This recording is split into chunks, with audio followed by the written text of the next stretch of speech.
when I got into the industry and I got into it, like I'm sitting there, I'm like, I keep hearing this name from my clients. They're coming to me and being like, this guy keeps with me, blah, blah, blah. I'm like, okay, well, who is it? And I start digging. Obviously, I do my job. And I look into it. It's some like 20-year-old in Vegas. And the worst part is when I tried to like go and like pull his info, like his social security number, all this shit. He doesn't even have fucking papers. He's not even a citizen. You know, he's like some little kid. And then when he called me and talked to me, I'll send it to you privately. I'll send you the voice messages that he sent me. He's literally like a kid. You know what I mean? Like, and I realized that really quick. And he fell ass backwards into this, kind of like the way you did. I feel like he fell into it and he had the same access, right? It's just he didn't know at all how to market it or who to like really use it with. He just took it and he's like, I'm going to use it for just complete evil and extortion. Really? That's what it looks like, because it's like he's faceless, right?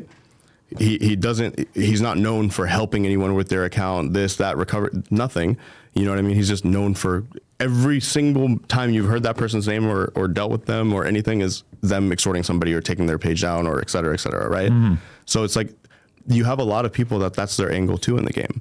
You know, a lot of people. For me, again, just the Team Unlock group that we built alone, those people that I have in there, like, I can't explain to you. Imagine an army of just me, another army of people that are reselling and doing the same services all around the world. I have people in China, Russia, the UK. We just did a brand new student in the UK. I just posted about him today, you know, and it'll be on my main page and story highlights. But the guy's been with us for 2 weeks. You know, he just bought a $40,000 watch. Right. Like, and again, this is because he's in the UK. That's not my market. And there's, again, the same way that there's all these people here that want their accounts back. They want this. They want revenge on somebody, etc. There's a huge market for this. You know who Punchmade Dev is? 100. Punchmade Dev has come to me multiple times. Because, okay. And he's bought, and for the record, that guy, he's bought fake followers from me multiple times, and he's like trying to like, look, I told you, Dev, I don't know. Yeah, but I told you I don't want to name drop people, that, like, I don't want to say this person did that, but the only reason that, like, my problem with that kid at all, only issue I've ever had with him is like, cool, bro, do your little scam thing, this and that, like, I get it. I'm all for that, not the scamming, but like you making money on social media. It's just like, I've had him try and send me people multiple times after he's used me, you know, and then he sends them to me, and then after the fact, like I'll sit there, waste my time, and imagine after the fact I have them hit me up and be like, yeah, he charged me, and they get nothing. They hit me up telling me that they paid him for something for me to do, and they hit me up and they're like, why isn't this done, bro? I'm like, motherfucker, you didn't pay me. And they send me a screenshot of them paying him. You know what I mean? Okay, I was watching an Instagram live argument between TJX6 and Punchmade Dev like 3 years ago. And in that clip, and this is before Punchmade Dev is famous, and TJX6 keeps calling him OBN Dev. And I'm like, is it him? Or was he working with him at the time? No. So those kids, all they did is they'd made a little Telegram chat. Okay. You can go and whatever, find it. You can join into it, whatever. It's no different than anything else. It's like for them to call this kid Obi and Dev, like Dev, I will give it to him, is a great marketer. Great marketer, A-class. I love his music too. I'm not gonna lie. Amazing. Love it. I'm not kidding. I love that shit. Like, I listen to his music. I have, like, when I'm like, F you, Dev, whatever. Yes, him, but I whatever. I like what he's got going on. I just don't like that scam shit. Like, it's like, bro, look. Scam everyone else, just don't scam me. You see what I'm getting at? Like, how many scammer friends do you have? Shit, probably just you and them. Me? I'm not a scammer, though. I'm not scamming anybody. That's fucked up. I guess I've met a lot of like scammers over the years, but I don't really like get too deep into knowing what they're doing. That's our number one. Who's my clients? Trappers, scammers, OnlyFans models. Right, and so let's get into that, because that, as far as people I know who spend money to get their Instagrams back, I mean, yes, the trappers, we've seen a lot of that over the years, but I've seen the OnlyFans girls go through hell and back. Is it, like, who is it that's getting their accounts deleted? More than anybody? I'd say more than anybody, it's usually going to be the LA drug guys. Not even, and it's only LA. Why would a LA drug guy? They're the easiest accounts to go down. They're just the OnlyFans girls, because you just have to find a bunch of photos. The OnlyFans girls. What I really like. Look, the trapper guys that I deal with a lot of time, like, because they have already that like scammer mentality in their mind about sending money on the internet, on whatever, or that bullshit. A lot of them are really hard to deal with. The OnlyFans girls are amazing. I can tell her $5,000 for her page back, 10 grand. She's paying it.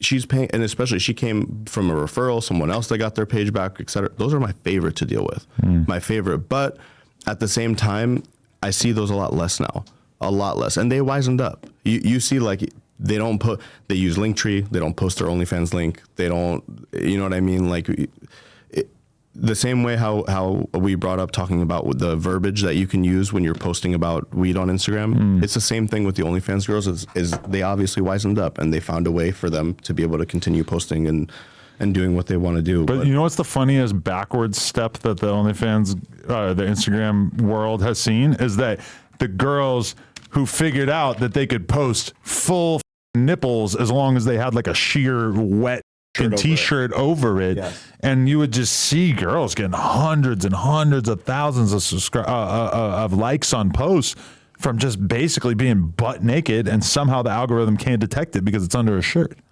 What the is that? So the way when it's like anything else, like any type of AI that has any like anything that is supposed to recognize in the photo, it starts to recognize like the collar, the sleeves, stuff like that, and it just recognizes instantly, okay, there's a shirt over it. You see what I'm saying? And then as long as, here's the other side of it. If the nipples are very dark in the photo, it'll also get reported because it's right there. Right. Post a t-shirt with yourself tonight. Just a t-shirt of nipples on the t-shirt. It'll probably get flagged if you don't show the collar. You know what I mean? Like if it's a girl, like a girl's tits, basically. I'm saying it could be on your body. Sorry for hitting this.